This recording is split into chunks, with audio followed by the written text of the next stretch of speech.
Hello, everyone, and welcome to Petite to Queen's Claim Your Career Crown podcast. I'm your host, Lynn, and today I'm joined by our special guest, Simone Fortier. Now, I hope I got that right because I know it rhymes with Cartier. So, today we're going to be talking about confidence boosts, how to overcome self sabotage in your career. And this is so important because all of us have these little gremlins that in some way hold us back. And it's very important that you tackle these so that you can just live life to your best, right? And if you get a ton of value from this episode, I'd love to invite you to subscribe and to give us a 5-star review because it costs nothing to subscribe. Now, let me tell you about Simone because I'm so excited to have her here today.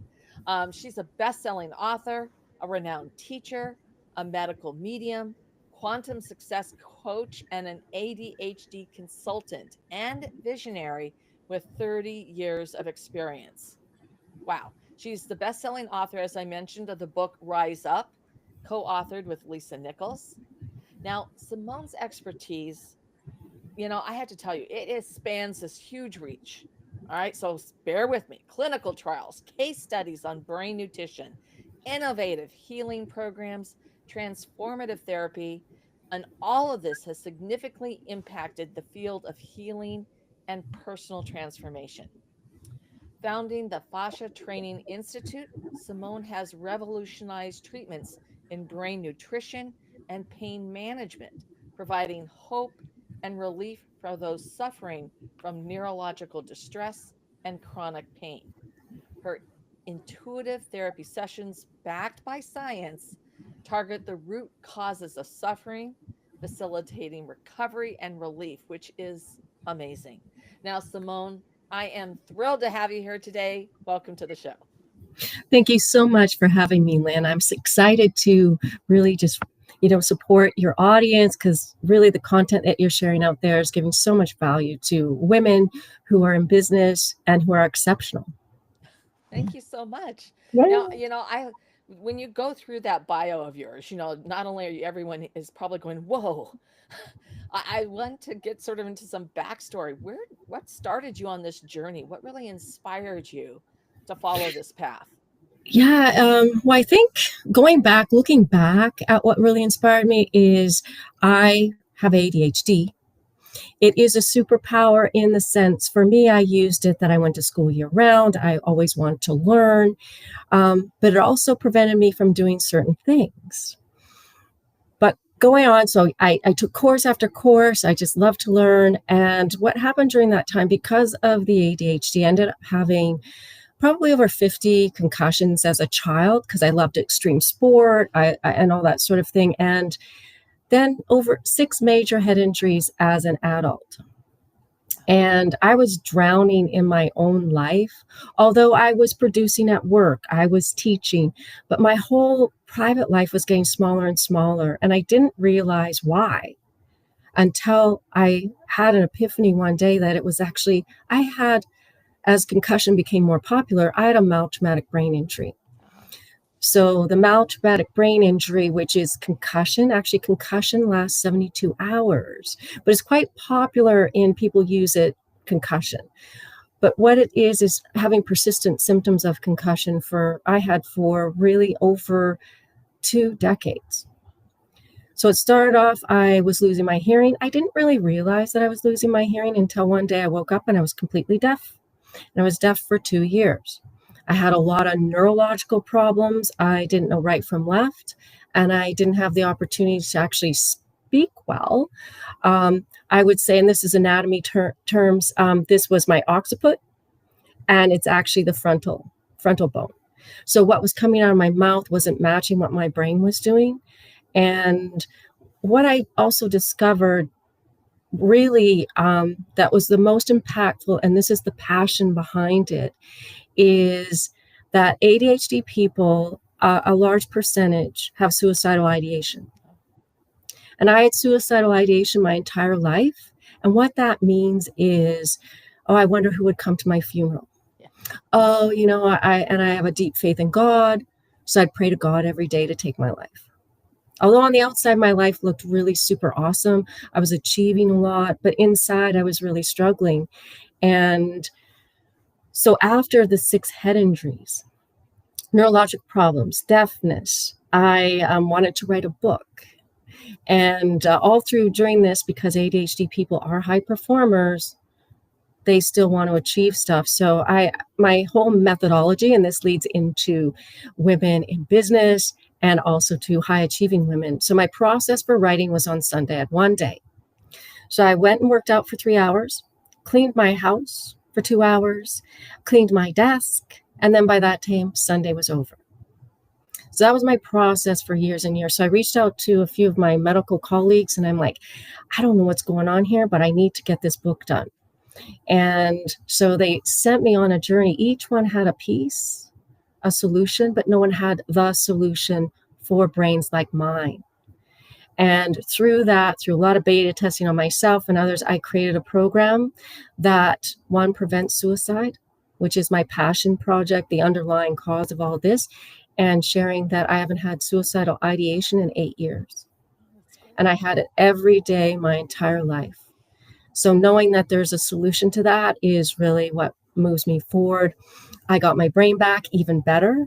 I de-aged my brain and I simply started getting things done. So I created a nutrition program, also a manual treatment that I teach healthcare practitioners that actually creates space in the brain.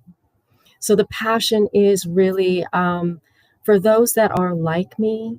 And what I discovered along the journey is that 100% of entrepreneurs have ADHD. And ADHD is a superpower, but when it's not entirely supported internally from the brain, getting the simple nutrition into it, people can't get things done and they self-sabotage, which I was certainly an expert in. And now I've moved through that so I can support other people. Wow. Yeah, that Yeah. is quite quite the tale. And I certainly know how serious the suicide ideation is. So I'm cheers for that. So as we dive into this specifically, how can people, especially women and entrepreneurs with ADHD, the superpower and a shadow power, right, identify and eliminate those self-sabotaging behaviors? So first is really the brain does really funny things. It kind of camouflages really what our challenges are. And that can present in, and so first, the number one thing is identify what is self-sabotage. So some people think it's actually being destructive or it's a physical thing. It's actually words a lot of the time that we tell ourselves. So the self-sabotage is, for example, somebody offers, let's say you had a really amazing coaching program or a product and you're sharing it with somebody. The first words out of their mouth is, oh, I can't afford that. That is a form of self-sabotage. It's more than just mindset. It's actually something that's ingrained. And what I discovered is that a simple nutrient determines whether you think that or not. That is the power of nutrition. And so with that, that's a thought there. So that's a simple thing. Oh, I can't afford it. Not looking at how can I get resources, or is this a great opportunity? How can I find a solution to get there? So that is self-sabotage. Also, too, a really big one with entrepreneurs and women in general is multitasking. Multitasking is a form of self-sabotage. It also is scientifically proven that only 2% of the world can multitask efficiently. ADHD people love to think they can do it, which is interesting. So in the studies, what it showed, and even for women, even women with kids, when they're multitasking, they're simply not entirely present. So they may miss important things out of that. And the 2% that are trained to multitask are those in the Army, pilots, the Navy SEALs, all that sort of thing. And they're actually trained to do that. And moms are kind of trained. They're trained with a lot of stuff going on. They have to manage a lot. But what actually happens is they miss certain conversation or words. And those words actually can change the entire meaning of something. And so with ADHD, this is a self-sabotage too, is thinking that they know what the person's going to say before they say it. And yes, I've been guilty of that a million times because I'm so excited. Oh, I can help that person, or oh, and what it's doing is it's really thinking that it's going in a certain direction, but it's not. And then it takes away the opportunity for that person to actually finish what they were going to say, and it might go on a different tangent.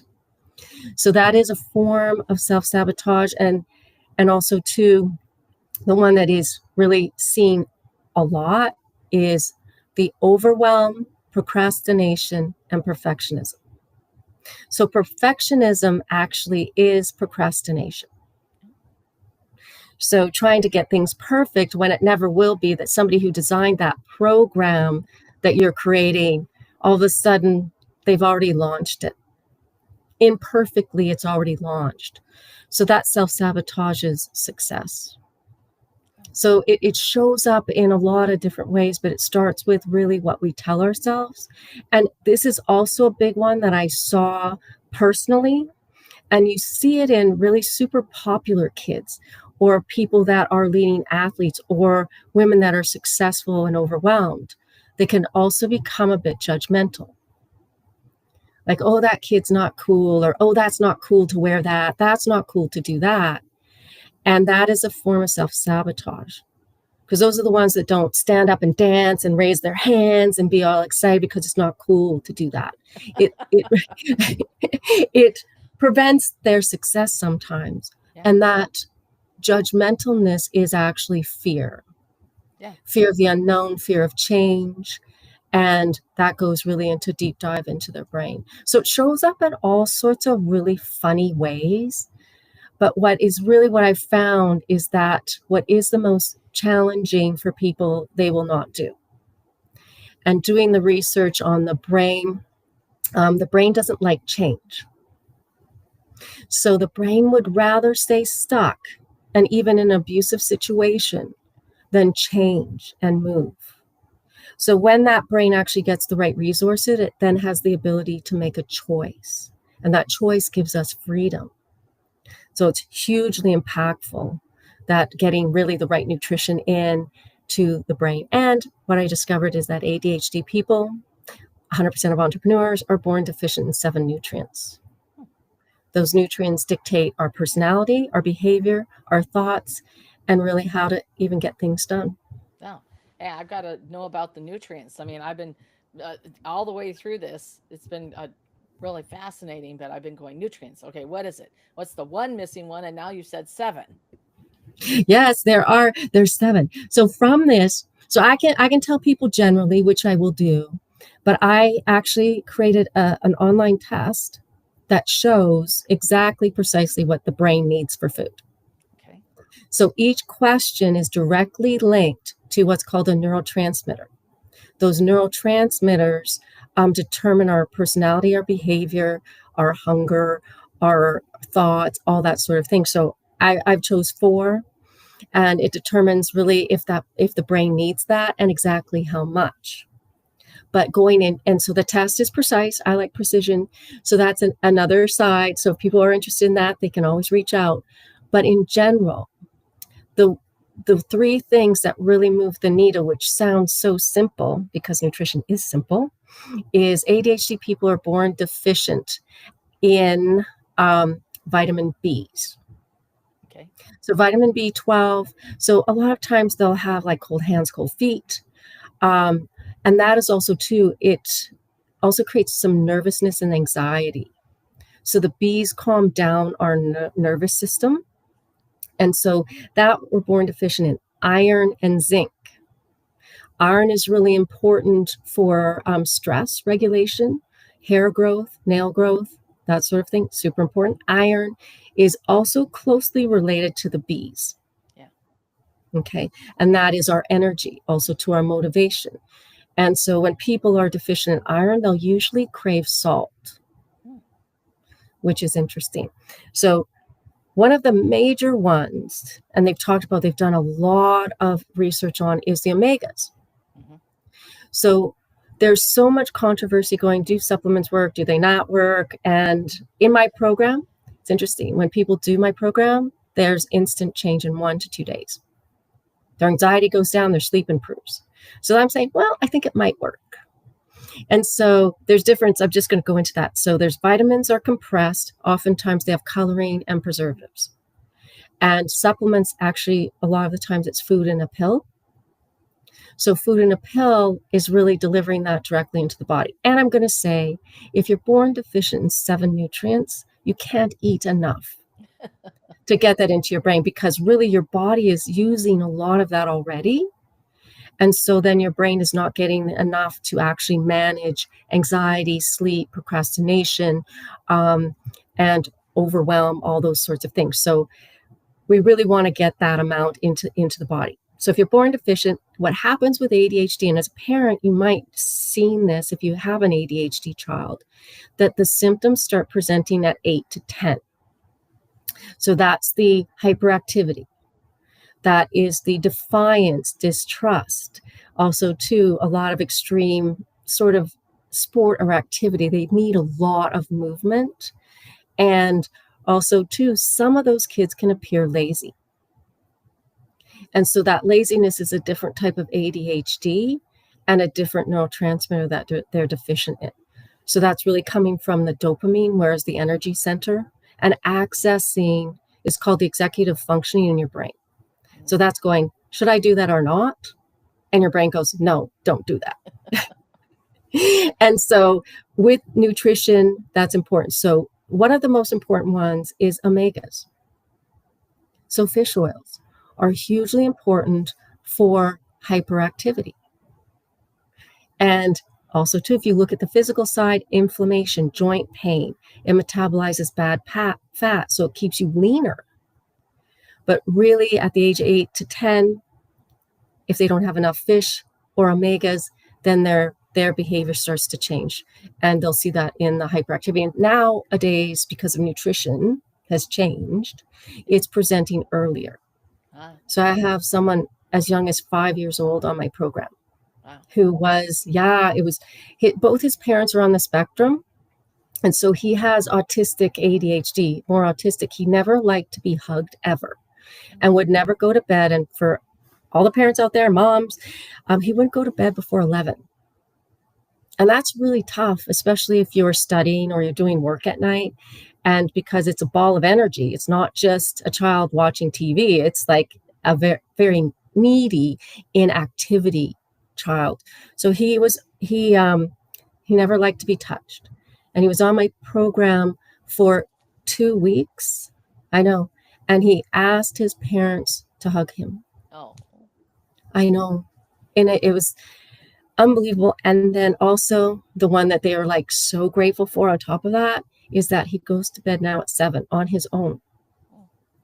So his brain is calmed down so that it can naturally transition, because it's also the FOMO, which happens with ADHD. And also most people in general, fear of missing out. They don't want to miss out. They don't want to go to bed before everyone else. And that is really typical of an ADHD child who is a rock star. So seeing those things, how important it is, it changes people's relationships, their connections, how they feel. And the parents were so grateful for that. And so is he, a super cute little kid. So omegas changed a lot. Very important. People dismiss that. But again, we're not getting enough out of the food we eat. So if you were eating, let's say, salmon or fish, you actually also too have to eat the skin. And most people don't like the skin. And that's where most of the good fats live. Yeah, I do not eat my salmon skin or like the halibut skin. No, I don't. Any kind of the whatever it is, trout, doesn't matter. Well, that's fascinating. I mean, I loved how you walked through some of the process and how all of this comes about. And I think, sort of pivoting back to the self-sabotage, I'd really like to hear about some of the behavior behind self-sabotage and why it's typically such a blind spot. I mean, I can definitely see, being a recovering perfectionist myself, now I'm much more, it's like, okay, the first is the worst and just do it. What's the worst that can happen? I've always gone through that scenario of, what's the worst that can happen? And it's like, okay, and how would I deal with that? If I go live like we are right now and it's a disaster, well, I can go onto LinkedIn and I can delete it. I can That's delete the right. post. So, but for other people, when they're really they don't recognize that they're doing this. And I'm going to give one other thing that I know that I am very mindful of, and that is the words that I use. Because if I say something like, well, I just can't take this anymore, well, that's literally putting it out like everything. So instead, it's like, I can't take, for me personally, listening to the news. It's just right now, it's like with everything else, it's like, so I'm more mindful about the words that I use. This is not something I want to add to my burden of listening to the news right now. And now some people may think, okay, well, that's a head in the sand type of thing. But as I'm running my business during the work week, I can catch up on things in the weekend. And if something huge happens, I will hear about it, right? But by being specific in the words that I use, now I'm really clarifying what is it that I can't take any more of. You know, Not that everything, but just that this one is, thing. yeah, an amazing strategy. And so you're what that's doing too. So finding words, information coming in, whatever we feed our brain is extremely important. Either it has a vibration. So every word has a vibration, how it's said, but also the word in and of itself has its own vibration. And when that comes in, it changes really. Is your body going, yeah, that's super awesome, I feel good? Is it really filling your bucket, right? Or is it taking away out of your bucket and depleting you? And so as a strategy, I'm just going to skip to that right now, as a strategy in the morning, that's why the morning routine is so important for all women, but also anyone who's in business, or just focusing at least 10 to 15 minutes on how you set the energy field, the tone, or what you want to attract that day. And words matter with that. So what you say before you get out of bed, I wonder what miracles are going to happen today. I wonder what opportunities are going to happen today. And if you feed yourself that in the morning, it actually expands your brain to start attracting what you want. But if you go right to the thing you don't like doing, is going down the rabbit hole of social media or checking your emails first thing in the morning because it's like, oh, I got a bill. That's not about filling your bucket. That's about a to-do list, right? That detracts. And those to-do lists take a lot of energy. Yeah. And so you too saying and going, I don't want to listen to the news. The news is created to be about probably 5% accurate. And the rest is all really to put you into shock, anger, rage. And when they do that for that period of time, it puts you actually into fight or flight. And then over years, it puts you into being numb. So then that's why they say violence is increasing and all that sort of thing, because people are simply numb from just that information. So what people tell themselves changes their entire day, their entire destiny. So word choice is huge. Yeah. So going into the self-sabotage for how it looks, one of them is the bright, shiny object. Always looking for that new thing instead of completing the one thing that moves the needle. Yeah, or staying with something that is just going to take a little bit of time to get traction. So it's Yeah. a winning strategy and it's working, but it's just most things don't happen overnight.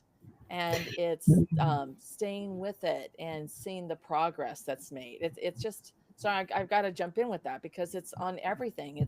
I just recently cleaned out my late father's desk, and I had, all my entire dining room was covered with things. But you can look at it as this, oh my gosh. But instead, I looked at one little section at a time my dining room table after 3 days is already half finished, but it's one step at a time, one Mhm. area at a time that I could organize, focus, go through what stays, what goes, this type of thing. He had a big desk and a credenza, so it was, and at the time I was going through things in the motion, but then there were other things that I wanted to, okay, now I need to go through these like with more time. And when we look at tasks in a smaller form like that, instead of like the big, but like, okay, I'm going to work on this, take care of this, and go through it, all of a sudden in 3 days, like I can see my dining room table again.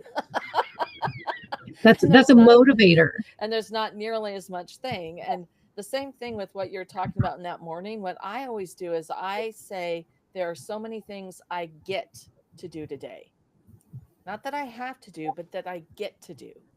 And by phrasing it that way, I immediately, it just changes the entire intent and excitement, and that I have this privilege that I get to do these things today. And so that's another one of my personal tricks. But I know I interrupted you, but it just like really connected with me right there. But with that too, what you're doing, that's the gratitude. It's beyond a privilege. It's like you're grateful for being able to have a choice to do those things. And I think that gratitude is what you're feeling, which changes again the energy field. And that's expansion energy, right? And so some people are like, well, I have nothing to be grateful for. Oh, And it's like what you said just there, though, you have the opportunity to change people's lives. You have the opportunity to, go to work. You have those are all opportunities that some people don't have. So it's like looking for gratitude. Like even when I'm driving, I'm like, thank you. I made the red light. Not red light. It wasn't red. I yeah, made yeah. the light, And so just in every single thing, there is, and I'm like, it doesn't have to all be positive, because again, that's another extreme. It's like both. You want to experience both, Yeah. because happiness doesn't come if you don't have sadness, Yes. right? I wouldn't have created all this if I wasn't in really a very, very decapitated, not decapitated, but a very very dark place for a very long time. Yeah. And it's helped me understand other people. And so that's going with the instant success. So people they like, well, I tried it once. And I have an example. I have a lady that I'm working with. She has ADHD. Through my program, this is an amazing story as well. She's been drug-free, alcohol-free for 2 years, just from doing my brain nutrition program. Super amazing. Creating an online product, doing all these things. But she procrastinated because she wanted it to be perfect. So it took her a year to create a product that should have taken a month. But I'm there, I'm supporting her the whole journey. And then it came to the selling of it.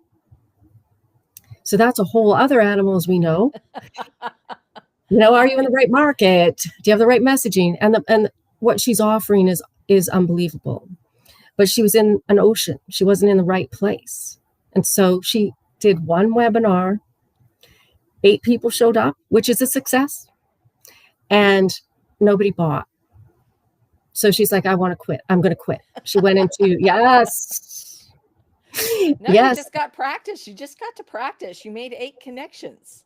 Just But people don't want to buy immediately. I mean, I'm sorry. This is my sales consultant speaking, but it's true. It's true because they have to know, like, and trust and you. that's your first experience of being exposed to it. So you have to have a strategy beyond just doing a live, just doing a webinar or masterclass, just doing a speaking event. You have to have the pieces behind it, because people will make a decision later on down the road, and you want to be in the forefront so that they make that decision to hire you.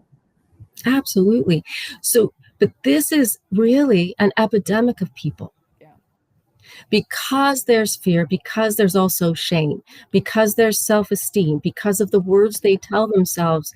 And that's why knowing your why. My why is because, one, it saved my life, and I know it will save other people's lives. That's like a hard why. And for her, it's helping people actually get the opportunity to study in America. like hugely impactful, changes their life. It changed hers. But she wasn't solid in her why. So then when she got failure, which is everybody out there will happen a million times and not just once. And I can honestly say no one learns from success. No, you don't. You can learn, and you have to look at what did we gain from this experience? What did we learn from this? We know what not to do, but there are things that we learned that work really well. So Absolutely. it's, you know, it's, yeah, it's funny. Yeah, of course, there's a few people who write their first book is a #1 bestseller, and yet there's millions of authors out there. But you know what? So this is going to the self-sabotage. Yeah. One and done. ADHD people, all or nothing. Yeah. You know, some people too, they're like, well, I tried it and that's enough. Yeah. You know, and going back to, you know, Think and Grow Rich, really the foundation of business. And the gentleman that, you know, bought the land, the mountain to do the gold mining, and he just dug blindly. Yeah. Right. And then gave up because he's like, he found a little bit, but not enough. And he sold it to actually a geological engineer guy who, whoa, as soon as he got the land, he did a scan, he found the vein, which was really a foot from where that guy did. So the other guy, one, didn't have the resources, didn't have the ability to delegate to someone else. He thought he had to do it himself. That is also part of self-sabotage, is the perfectionism. I have to do it because everyone else can't. I'm the only one. That's a huge one. And what that means in translation is they'll hire people that proves that they have to do it themselves. Yeah. So they hire unconsciously or subconsciously people who will self-sabotage also to their business. So that is a huge one. The one and done is it takes a million times. So every person, even that best-selling author, that wasn't overnight. No. They had the resources either financially or the resources to connect with people who made it, help them make it viral. Yeah. Right? Like, you know, in the old days, you know, being on Oprah's book club or whatever. I mean, and still today, you know, that has made so many authors be heard. So it's looking for those opportunities. Are you in the right place to do that? And when your brain's unable to even go out because there is that self-sabotage, or I'm not good enough, right, which is self-sabotage. And it's like, even if you feel you're not good enough, do it anyway. Yeah. You know, do it anyway, because then it's out there and then you learn from that experience and then you can even make it better. Yeah. So it's powerful. Yes, it is. And this has been a really powerful conversation, Simone. So, what should listeners do next about getting a much needed confidence boost? Well, visiting me on Instagram, Simone Forte, and, you know, DMing me to see how I can support them. I have, you know, a free day challenge coming up. I also have information that I can give to them to support them, ebooks and that sort of thing that can support them. So yeah, just reach out to me on Instagram, Simone Forte, and we can stay connected there. All right. Well, Simone, thank you so much for sharing about getting a much needed confidence boost, how to overcome self sabotage in your career. I mean, we covered a lot of ground here, and I know we could have gone a lot longer. So I really encourage our listeners to connect with Simone, get the access to the resources that she's talked about. Simone, is there anything you wish that I had asked you, or anything last thought you want to leave with the audience? You know, I think really what you're sharing in your story, Lynn, is no matter what you're feeling, create a system and do it anyway. And what you say to yourself does matter. So I think that was really the biggest impact on how you start your day, keeping those around you or things around you that don't fill your bucket or raise your vibration out of your life. Yeah. And really everything starts to change there. So yeah. Thank you. Thank you for the opportunity to support your people. And I just really enjoyed, connecting with you today. Well, it's been such a great conversation. And I want to thank you, Simone. And I want to thank you to everyone who tuned in today, because this has been an amazing, informative discussion. And Simone, it's been so powerful for me and enlightening. Thank you so much for being here today. Thank you.